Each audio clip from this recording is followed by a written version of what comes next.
Ito ang paboritong sabaw ng mga Bicolano. At ito naman ang original version ng pinangat sa kamalig dito sa Bicol. Welcome dito sa Albay. Ito yung probinsyang hindi lang dinarayo dahil sa perpektong hugis ng Bulkang Mayon, kundi pati na rin sa mga pagkain dito mismo ipinanganak sa malaking parte ng Bicol Region. Mahigit 500 kilometers ang layo nito mula Metro Manila, kaya kapag bumiyahe ka rito, aabutin ng 12 oras na pagmamaneho bago marating itong iconic view ipinagmamalaki ng probinsya.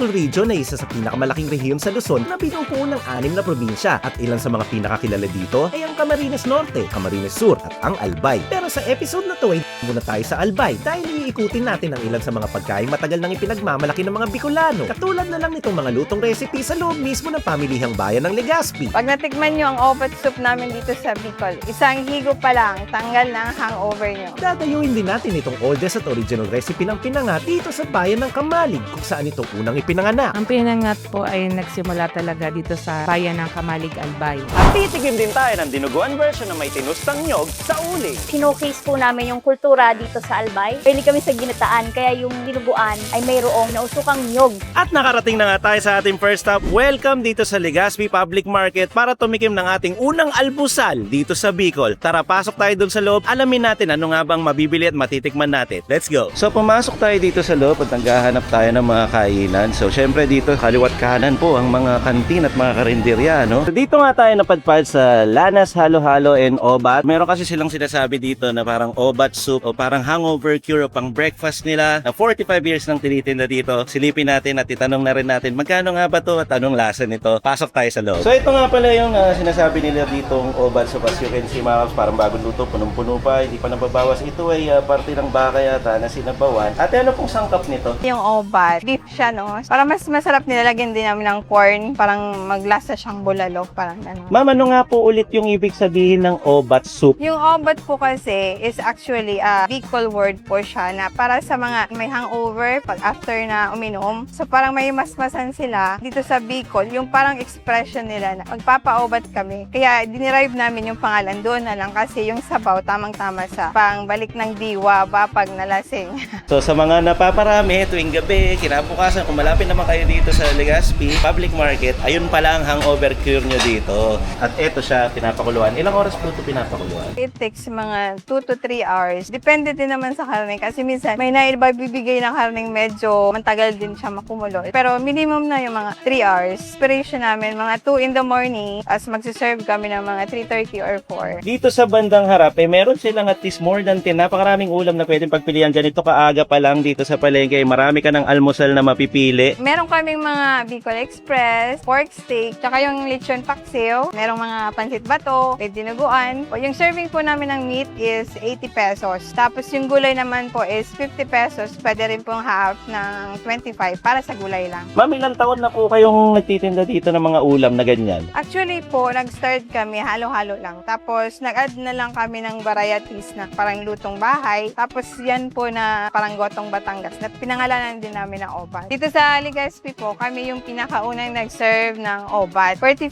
years na po natin itong siniserve. Kami lang po ngayon ang nagkikater ng obat. Kaya karamihan sa mga bakasyonista, hindi talaga nila napapalampas po yung pagkain dito sa Lanas ng obat. Ma'am, o-order po kami ng 2 Obat soup sa inyo para matikman na po namin. yan, sir. With rice po, apo. Ganito lang kasimple yung order natin, mga kapso. Walang overload, walang kahit ano. Basta ganito yung serving niya, lalagyan na lang siya ng sabaw. Yung karne na yan galing dito, tapos yung sabaw ay kukunin galing dito. Ito yung mukhang malinamnam na sabaw na ilalagay nila mismo dito at yun na yung order natin na Obat soup. 110 pesos, Obat with rice and drinks, 130 pesos. Pero kung Obat lang, 95 pesos. Bukod sa Obat soup, syempre mga pagkaing lokal din eh, kumuha na rin tayo nitong Bicol Express, 2 order para matikman na din natin siya dito bilang almusal natin. Mga Cubs, inimbitan po namin kayo na mag-visit po dito sa Legazpi City at bisitahin po yung store namin sa Lanas Halo-Halo, Legazpi Public Market. Masarap talaga, digdig. Unang almusal dito sa Bicol, Obat soup kung tawagin nila yan. Umorder tayong 2. At meron din tayong Bicol Express dahil tayo ay nasa Bicol. Good morning, Cavs. Good morning sa'yo at good morning sa Cubs Nation. Tara, tingnan natin to. Sabaw agad tayo ng Obat soup. Ito daw ay hangover cure kahit hindi naman tayo uminom kagabi. Subukan natin. Ang linamnam ang beefy nun. Talagang bakang-baka talaga yung pinakulo dito ng matagal. Tapos yung mga dahon na to, yung dahon ng sibuyas, syempre yun yung nagpapasarap palalo, no? Alam mo, nung nakita ko to kanina, yung sabaw niya, parang naalala ko si Remember Me. Ah, Parang may similarity yung itsura nila kasi meron din siyang sibot, di ba? May mga ano siya. alam mo yung lasa ng sibot nga, nangingibabaw din, pero tolerable pa rin. May mga karangkap na pag sumaba ka sa sibot, di ba, naglalasang gamot, mga ganun. Pero hindi. Parang saktong-sakto nga siya. Totoo kasi nga yung obat, ang ibig sabihin niya, yung bubuhayin niya yung senses mo. Sa salita nila Sa dito. salita nila. Dahil Kung salita yung tanda mo, naman nila yung pinag-uusapan nito, ang masasabi ko dito, masiramon po itong obat soup. Wow. Alam ko yun, ha? Oo, masarap ibig sabihin. Subukan natin tong Cheers. karne. Alam mo, Actually, nagdadala nung sabihin na natin sarap niya. yung pure na baka. Oh, tsaka yung mga crunch ng sibuyas fresh kasi nilagay. Tapos bukod doon, meron pang dahon. Ang tindi lang nung lasang ini-elevate na yun. Kahit walang kanin kahit walang condiments. Pero dito, parang gumagamit din sila. So gawa tayo ng kalamansi, patis, tapos lagyan natin ng sili. Kasi dito, anghang-anghang ang ano nila dito sa Bicol. Hindi ko alam kung kakayanin ko pa hanggang mamaya kasi puro anghang-anghang. Subukan natin, kunin natin to. Lagay natin sa kanin. Tapos kuha tayo ng sili. Sa kanin, subo natin yan. Nag-elevate. Oo, pwede. Patis mo Actually, kasi, mas okay. Actually kasi, dahil nga parang nilaga yung style niya, magmamatch to. Pero kasi kahit ito lang, okay na eh. At saka talagang nabubuhay ang senses mo, oh. Kasi iba naman, ganyan, puro laman, tas sabaw, mainit-init pa. Dito pa lang okay na ako. Pero meron kasi tayong Bicol Express. Dahil nasa Bicol tayo at pumunta talaga tayo dito, Bicol Express yan, syempre. Tapos mapapansin nyo, may iba't ibang klaseng sili. Merong green, merong pula, tapos may mga bell pepper. Tapos yung mantika sa side talaga. Sabi mong mantika ng baboy at mantika ng gatang pinagsama. Maanghang ba siya? Actually, dito ako medyo hesitant kasi nga dahil nasa Bicol siya. So, alam ko for sure, 100% sobrang anghang nito. Ano siya, halat version. Maalam Kasi ko, meron okay. siyang Ito yung masarap sa alamang. Bicol Express eh. Mas Ano yung alamang. mataba-taba? Pero yung katas ng anghang nandun eh. May pawis agad eh. Oh. Alam mo ba, ang Bicol Express talaga, hindi talaga siya nag-originate dito sa Bicol. Ano naman ang ibabahagi mo sa mga kapsol? Sinipon na agad ako, wait! Na-invento kasi talaga to sa Malate, Manila, ni Celi Calao. Noong 1970s kasi, itong si Maring Celi ay isang restaurateur. Kumari mo pala yan. Oo. Nasa part siya ng pag-iimbento ng dish dahil merong sikat na dish dito sa Bicol. Tinatawag na ginataang lada or ginataang sili. Tapos siya, in-enhance niya, nilagyan niya ng pork, nilagyan niya ng bagoong. Naging Bicol Express na ni-name after dun sa PNR. Dahil nga mabilis, saka maanghang siya. Maraming teorya din noon eh, no? Tapos sabi kaya, Bicol Express kasi pag kumain ka, mapapatakbo ka, maghanap kang tubig. Kaya Express. Sa Manila version, mapapansin mo, may mga Bicol Express na version na maputi. Yung kumbaga creamy side, dito, nandito ang dry side. Kaya mapapansin mo, puro mantika ng baboy at mantika ng Gata. gata. Yan ang mga breakfast natin ngayon. Overload agad. Pero Kaya ka, hindi lang dito mapupunta ang episode natin yun. marami pa. Excited na ako. Maghapon to. First, breakfast. Diretso na tayo. Nung susunod, ano pa nga bang meron Let's sa Bicol? Mga Bicolano food. Kahit maanghang pa yan. Sana kayanin ko. Pray for me, Caps Nation. Let's go. Para sa ating next stop, nandito naman tayo sa Kamalik. Dito pa rin yan sa Bicol. At meron tayo nakita dito na kung tawagin ay Dad's Pinangat Restaurant. Dahil dito tayo titikim nung specialty nila na pinangat, lokal na recipe dito sa Bicol. Actually, natikman ko to sa Quezon last time pero hindi na ako makapaghintay na tikman ang pinaka-authentic na galing mismo dito sa Bicol. Tara, pasok tayo sa loob. Sakto naman, nadatnan natin itong mga pinangat na nire-ready dito. Ayan, kinukuha nila. Galing dito sa malaking kaldero. Hello po ma'am, good morning po. Ito po yung tinatawag nilang pinangat, ano? Yes po. Ano po ang sangkap nito? Paano po ito naging ganito? Ang pinangat po ay binalot po siya sa gabi na may gata po ng nyog, may mga ingredients po na bawang, luya, lemongrass, bagoong, paminta. Meron po bang ibig sabihin ng pinangat kung bakit pinangat ang salitang tinawag sa Kasi kanya? pangat, di ba from the word pangat, yun di ba sa Maynila, yung parang binabalot kasi. Masasabi po ba natin na ang pinangat ay originally na imbento o unang ginawa ang pinangat dito sa Bicol? Ang pinangat po ay nagsimula talaga dito sa bayan ng Kamalig, Albay. So, super authentic, original at talagang totoong pinangat pala itong meron tayo ngayon dito. So isang buong kaldero po mga ilang, ang dami po kasi oh. Mga nasa 100 pieces po. Kano po ang order ng pinangat sa inyo? 70 po. Isang ganito po siya, ano? Tapos pinapartner sa kanin. Siguro po order na rin po kami nito. Ito naman po, ma'am, ay Inulukan po. Ang inulukan po ay inadapt na lang namin po yan, pero sa Naga po yan talaga, na Bicol specialty. Binalot po siya sa gabi, pero ang nasa loob po ay bawang, luya, crablets, tapos calamansi. so iba pa po yung pinangat sa inulukan. Yes po. Meron po bang ibig sabihin ng inulukan na word? Yung ulok, yung small crab sa Bicol. So ito, may halo na tong crab. Magkano naman po siya? 70 din. So siguro pati to titikman na rin po namin. So recap lang natin yung mga order natin. Ito, pinangat at inulukan. Tapos kuha na rin tayo nitong longganisang ginubatan. Akala mo meron palang version ng longganisa dito sa Bicol na first time natin matitikman. Kaya kumuha tayo nitong 8 pieces na longganisa. Pinangat, ginubatan at inulukan. Nandito tayo sa Kamalig, dito pa rin sa Albay, Bicol at especially dito sa Dad's Special Pinangat. Dito mismo sa Kamalig gawa or nag-originate Ay, oo. ang pinangat. Mm, totoo yan. At Nababasa ito ko rin sa comment section eh. Kasi Oo, nung last actually. time, di ba, nung may Tinikman tinikman tayo natin sa sa Quezon. Quezon, no? So, Pero sabi original niya, sa din. Bicol yan, sa Bicol yan, sa Kamalig yan. At eto na po, Cavs Nation. Wish Kakain na granted. kami. Sa akin naman ilulukan. So sige, umpisa mo muna dyan. Sa akin dito yung pinangat. Ang laman daw nito isda. No. Mm-hmm. At spicy version yan, by the way. Okay. Oh, spicy version. Kasi nasa Bicol ka, so mahilig sa maanghang ang mga tao Sige, dito. tikman So, ko kung talagang maanghang. Pay Oo, for naka me na again.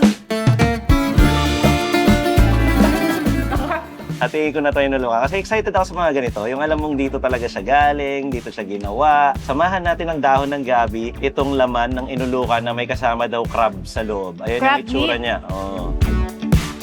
Nalalasahan ko yung luya doon. Yung texture ng nyog at saka ng crab. Tapos yung dahon ng gabi. Ang sarap nung ano niya, yung feels sa bibig. Kasi nanuot yung Mhm. gata. Di ba habang pinapakuluan, sumisiksik siya mismo dun sa leaves ng gabi. Parang staple sa mga luto nila dito na may gata talaga at saka may konting anghang. Eto, nag-swap kami. Talagang pinilit ko kasi feeling ko nag-enjoy siya dito. Tapos ito may toppings pa. Oh. Ito yung pinangat talaga. Yung una kong kinain, inulukan. Nakakalito kasi pares lang naman sila yung tsura. Nagkakaiba lang dun sa palaman. Dito ako. Mas nagustuhan ko din. Oo. Mas feel ko dito yung parang Ang kumakain anghang ng... nito. Parang kumakain ng laing. Team version. Parang ganun Ito ba? kasi parang pagkain mo, pagkagat mo, pure yung lasa ng gata na sinip-sip Ah. ng leaves. Saka ang refreshing nga kasi ang masabaw siya eh. Alam nyo ba na parang pinakuluan siya sa gata? Mm-mm. Sa isang malaking kaldero. Kaya nagmamantika na Mm. kasi natuyo na yung gata. Lasang-lasa mo na talaga siya. Tapos yung nasa taas, akala mo mga ano, no, yung itlog. Pero ano siya, gata yan na mo. Ah, namang gata. Pero hindi lang naman puro ganito mga kapso. Meron din tayo in-order na longganisa. Kung siyempre familiar kayo, bawat probinsya, bawat lugar, may iba't ibang klase ng longganisa. Pero dito, longganisang ginubatan ang susubukan natin. Mula Dali. sa Ginubatan Albay, cheers! Cheers! Mm. Ang liit lang nila, ano? Actually, specific. Parang 2 inches lang. Ano bumanghang ba to? Okay din tong ginubatan. Ang meaty niya sa loob. Para siyang sausage, pero maliit na version. Cute na version. Tapos strong nung Garlic. pepper and salt niya tsaka garlic na pinagsama. Hindi siya mag-garlic na mag-garlic, pero tama ka, mas lamang yung lasa ng pepper. Kung makikita nyo kasi siya, di ba usually ang longganisa talagang bumubuka kapag sa binalot, di ba? Kapag hindi proper. Pero ito kasi, makikita mo, kaya siya may parang tigas na factor kasi puro laman siya. May konti ding May solid taba. pa siyang taba dito. Oo. Tapos kita mo yung mga butil ng maminta. Oo, Yung puro wala paminta, kasama talaga. oo. Tatlong naking ulam, mga pagkain lokal. Yun ang dahilan kung bakit ka nasa Bicol. Para tikman mo yung mga bagay o mga pagkain na hindi mo pa natitikman sa ibang probinsya. Meron kasi silang mga version na in-innovate na nila, pero iba pa rin kapag authentic at dun mo mismo sa lugar na tikman. Ito, yung pinangat, original talaga dito sa Kamalig. Tapos ito namang inulukan, Naga talaga siya. Kumbaga, inspired na dito. Pero Bicol pa rin yun. Magkaiba talaga sila ng palaman, katulad na sinabi namin kanina. Ito, more on isda. Ito, more on crab. Yun yung difference nila. Okay, kain lang muna kami mga kaps. Tapos sorpresa kung saan tayo matatapos. Meron pa tayong isang pupuntahan.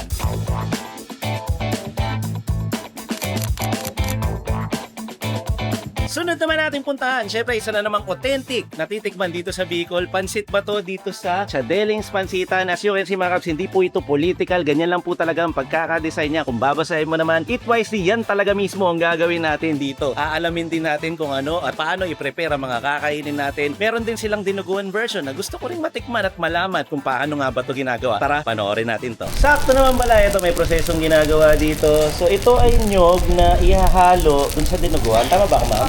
So kasalukuyang sinusunog muna siya siguro para mas maging smoky. Yung culture namin dito sa Albay ay yung dinuguan ay mayroong gata na hindi lang simpleng gata kundi pinausukang nyog. So palagi pong napapansin ko may kasamang mga nyog ang inyong mga recipe. Pwede kami sa ginataan. Yung dinuguan ng may gata, dito ko talaga siya natutunan na sa Daraga. Marami din po kami nakikita na ibang pansitan na ganun din yung recipe. Yung culture ng paggagata sa dinuguan, dito po talaga siya mahanap. Tapos meron din po ako nakikita na parang ang menu dito is mga pansit bato.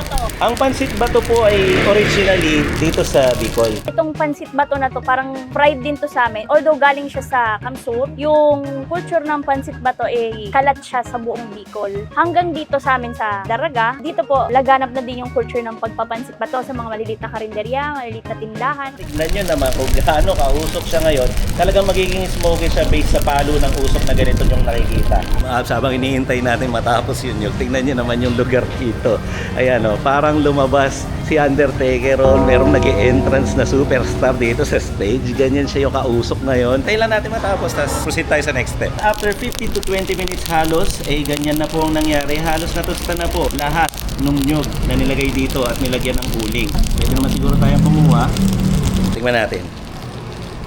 Smoky talaga. Hindi naman normal na tinitingman to. Gusto ko lang malaman kung ano yung ma-extract niyang lasa papunta dun sa dinuguan. Okay, so ito na nga. Mukhang isasalin na dito sa dugo na gagamitin sa dinuguan. Di piga-pigain po. Talagang pinapakatas yung lasa ng smoke na nyog. Yan ang pinaka-twist dito sa Bicol ng kanilang version ng dinuguan. Marami kasing version ng dinuguan sa Pilipinas, like katulad sa Nueva Ecija. Yung dinuguan nila doon, nilalagyan nila ng dahon ng sampalo. Pagdating naman sa Pampanga, yung dinuguan doon ay masabaw. Sa Ilocos, medyo chocolate style po ang sauce nila. Sa Bulacan naman, yung beef version ng dinuguan. At dito sa Bicol, syempre hindi rin magpapatalo. Meron din sariling version. Katulad na lang nito, may nyog dahil staple nga ang nyog at gata sa kanilang mga dishes. Ito naman ang kanilang version. Habang hinihintay natin maluto yung dinuguan doon, ito pinapakita ni ma'am sa atin ngayon, yung noodles na ginagamit po, no? So ginawa siya para gawing pang-specific sa pansit bato lang. Yung version nyo po dito is yung pansit bato na masabaw. Dito po, tinitinda namin ay talagang nakafocus lang kami sa pansit bato. May sabaw, gisado. Wala kaming rice meals. Lahat po kami ay pansit specialized po talaga and dinuguan. Yun po talaga yung main. Yung pagpapansit bato, importanteng simple lang siya, sinabawan or gisado. So balikan lang natin, ito na yung dugoy na halo na dun sa ginisa-gisa nilang mga pampalasa at aromatics nila dyan. Pero ito na po, nilagay na yung dugo. Yun na po yun, hintayin na lang natin siya matapos. Tapos o-order na rin tayo at matikman na natin yan.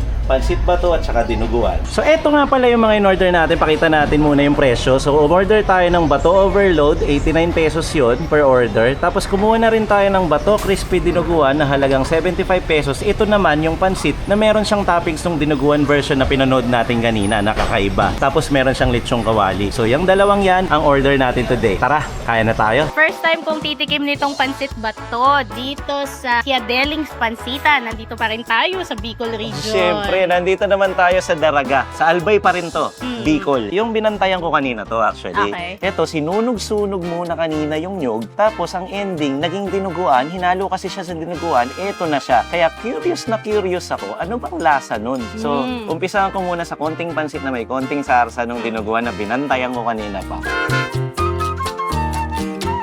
Sobrang nung pagiging smoky niya, no? Kung paano ko siya natikman kanina, yung nyug lang, yun talaga yung kumapit na parang kang nag-torch dito ng sunog. Parang ganun yung para lasa dun niya. sa hinalo sa dinuguan. Oh, very smoky. Okay. Kung 1 out of 10 na smoky, 10 out of 10 smoky talaga siya. Kung sa'yo naman ay smoky, sa akin naman ay masabaw. Masabaw. Siya. So, titikman ko muna yung sabaw. Para siyang mami. Actually, parang mami. Yung lasa. Kahit pansit ang tawag sa kanya, may sabaw pa rin siya. Pero talagang nag-i-enjoy ako dito sa pagiging smoky nito. Ang grabe ng pagiging smoky niya. Wala kang ibang ma-describe kundi saucy at smoky talaga eh. Parang may usok sa bibig ko habang kinakain ko siya. Parang ganun siya. Feeling ko ang saya-saya mo ngayon. May konting asim at creamy siya, syempre. Dahil nga dun sa nyog. Eto naman, dahil saucy siya, alam mo kasi yung pansit bato, di ba, literal na matigas siya. Dahil sun-dried siya eh. Ang pansit bato kasi para siyang pansit canton. Ang difference lang nila, binilad siya sa araw para maging matigas tsaka crispy. Ngayon naman ito, kaya may sabaw, siguro para palambutin yung noodles. At the same time, para maging mami na rin siya. Lumambot! Lumambot nga. Naku, nasaya ako dito. Pero originally Dahil daw, masaya ka dyan. itong pansit bato, galing sa Bato, lugar dito sa Bato, Bicol. dito sa Bicol. Kumbaga, di ba, merong pansit Molo kasi galing siya sa Molo District. Merong Lapas Bachoy kasi galing siya sa Lapas. Ganon din itong pansit bato, galing siya sa Bato. Akala ko, kaya siya naging pansit bato kasi literally, dahil pansit na matigas. Kasi Actually, di ba, yun yung sinabi ko kay ma'am kanina Oo. nung nagdi-discuss kami. so akala ko, pansit bato kasi pansit na matigas. Bato kasi is hard eh. Na-educate tayo. Nakakatuwa. Na-educate din ang Cab Station. Nakakatuwa ang food travel. Pag pinuntahan mo yung probinsya, malalaman mo ano yung specialty, malalaman mo bakit ganun, paano siya gawin. Yun yung ginagawa natin ngayon na lahat tayo, ngayon lang natin nalaman. Siguro yung iba alam na. Okay ito nakatikim na ako before ng pansit na may dinuguan. Pero yung pansit bato na may dinuguan. Tapos ang smoky nung lasang-lasa mo. smoky. Pagkasubo mong ganun, lahat sumasabog siya sa bunganga mo. Up until na white na lunok ko na nandun pa yung smoky flavor. Para kang kumain ng uling. Oo nga. In a good way. Pero yung sabaw, kakatikim ko lang, inaagaw mo na.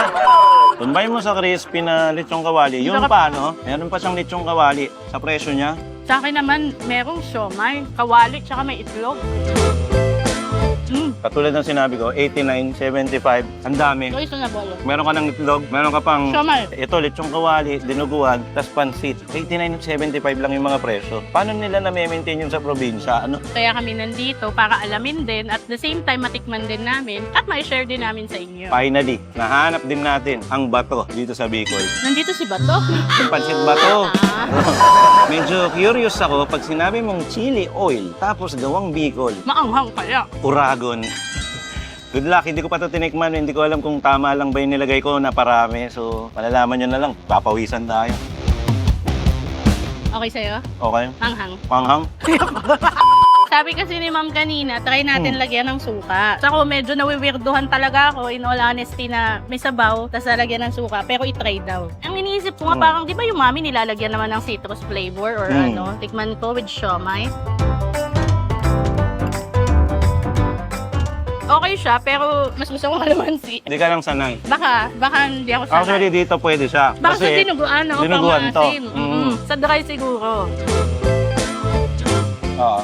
Okay naman ito dito. Ewan ko lang dito. Pero ito, mga rate ko siguro 8. Kaya kayo, mag-iingat kayo sa mga chili oil kapag nasa Bicol. Hindi na basta-basta. Totoo siya. Kasi alam nila yung pamantayan ng maanghang sa hindi. Sa Delings po, ito sa Daraga, sa Albay, mga Cubs, no? Actually, ito, pakita natin. Pagpasok mo, may kainan. Pero hindi pa yan. Papasok ka pa dito. Para siyang food Hindi park. ka dulo. Para siyang mini food park na mayroong Oo. mga iba-ibang stalls. Nasa pinakadulo sila. Kaya mga Cubs, sana nag-enjoy kayo sa mga pagkain. Kinain natin dito sa Bicol, lalo na dito sa Albay. Kaya mag-alala, marami pa tayong ilalabas. Hindi lang naman ito. So kung hinahanap nyo yung paborito nyo yung pagkain sa Bicol, baka sa susunod pa yon. Baka meron pang episode. Siguro, Baka.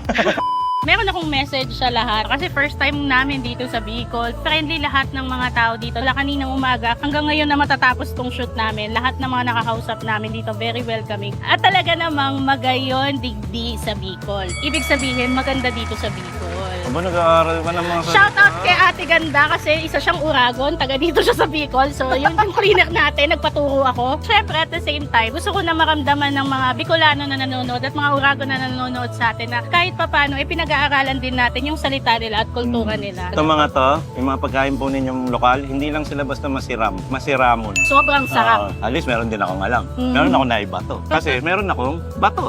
Thank you, Cubs Nation. Thank you so much sa lahat ng mga nanonood. At sa Cubs Chess channel na mayroong 45k subscribers lang naman. Lagi ko pa kayo ipopromote yan para mag 100k na si Cubs Chess. Shameless Maawa na vlogging kayo. po. Kasi hindi po magkaaway si Cubs at si Team Canlas. Close naman sila. So, nood din po tayo doon kung gusto nyo. Pag trip nyo lang, kung may time kayo, daw lang pilitan. Pag trip nyo lang po, ayun. So, siguro lumabas na itong mga to, no?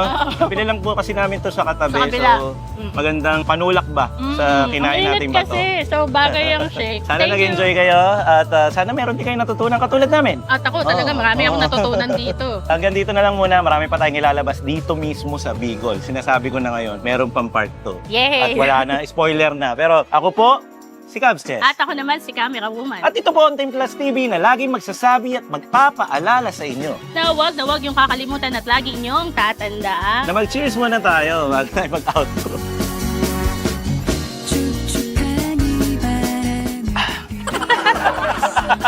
Parang ang hirap pa nung ano, no? Hindi, gusto ko lang sabihin na ang sarap ng pagkain sa Bicol. Ang sarap na. Totoo Masiramon. to. As in, Masiramon. nakaka-proud na na-concur natin to, na natikman natin to. Pero ibibitaw ko na yung outro. At due to insistent public demand, nandito talaga kami ngayon sa Bicol kasi ang dami yung comments dyan. Dami. Dahil galing kaming Quezon, Bicol na. Next niyan, Bicol naman. Bakit naman. nyo alam? Bakit nyo alam? Anyway, marami pang bonus clip. Ibibitaw ko ng outro. Masiram dito at manyaman. Umulan. Umulan, pumutok ang bulkang Mayon. Nandito pa rin kami, Kenny. Bye and peace out sa inyo. Bye! Thank you, Jumbo. Thank you. Pwede na yun. Sa mga Sakas Brothers. At Ayan. asa Thank you na si Boy kila- Susi? Thank you kila Ma'am and Sir sa Thank you po, pag kila Ma'am and ano sa amin Sir. pagtanggap dito sa Cha Delings Pansita Pagsitan. dito Thank sa you. Thank Daraga. you so much po. Siguro Thank you. takpan mo na lang yan, cameraman. Alright. Time check mga kab, 6:58 a.m. at nag-overnight muna kami bago nangyari itong shoot na napanood nyo dito sa Bicol. At tignan nyo naman ang view sa tapat na napuntahan namin bahay. Ayan ang Mount Mayon mga kabs. Minsan lang magpakita yan ng walang masyadong ulap kaya saktong-sakto.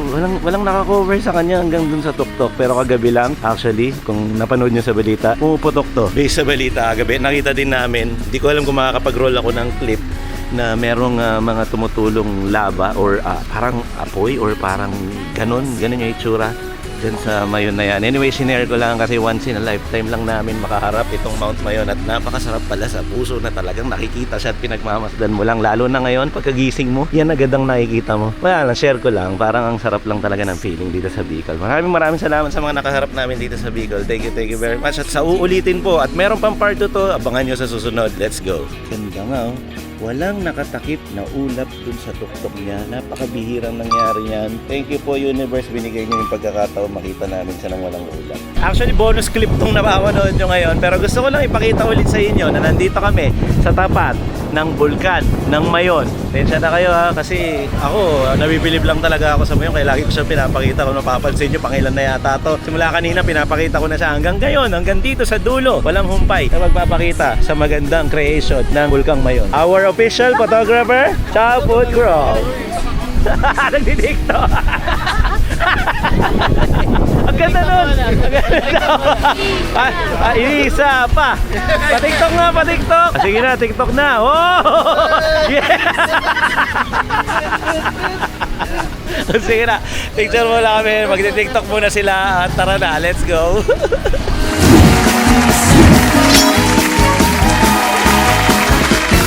안아주겠니